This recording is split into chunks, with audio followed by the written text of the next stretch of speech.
বাগেরহাটে ইসলামী ছাত্র শিবিরের উদ্যোগে ৮ দলীয় ব্যাডমিন্টন টুর্নামেন্ট অনুষ্ঠিত।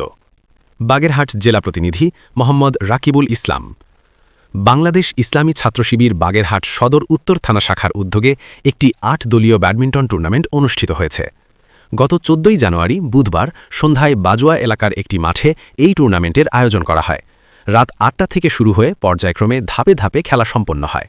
অনুষ্ঠানে উপস্থিত ছিলেন বাংলাদেশ ইসলামী ছাত্র শিবিরের স্পোর্টস বিষয়ক সম্পাদক মাসুম বিল্লাহ, ডাক্তার মাওলানা ফেরদৌস আলী, বাংলাদেশ জামায়াতে ইসলামী বাগেরহাট সদর উপজেলার নেতৃবৃন্দ এবং বাংলাদেশ ইসলামী ছাত্র শিবির বাগেরহাট সদর উত্তর থানা শাখার সম্মানিত সভাপতি রেজওয়ান শেখ।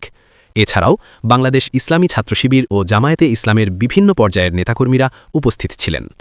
খেলা শেষে বিজয়ী ও রানার্স আপ দলের হাতে পুরস্কার তুলে দেওয়া হয়।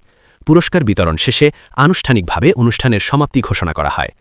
এ সময় বাংলাদেশ ইসলামী ছাত্র শিবির বাগেরহাট জেলা শাখার স্পোর্টস বিষয়ক সম্পাদক তার বক্তব্যে বলেন, খেলাধুলা যুবসমাজকে মাদকসহ সকল প্রকার অপরাধ ও অসামাজিক কার্যক্রম থেকে দূরে রাখতে গুরুত্বপূর্ণ ভূমিকা পালন করে। তিনি সুস্থ ও সচেতন যুবসমাজ গঠনে নিয়মিত ক্রীড়া কার্যক্রমের উপর গুরুত্বারোপ করেন।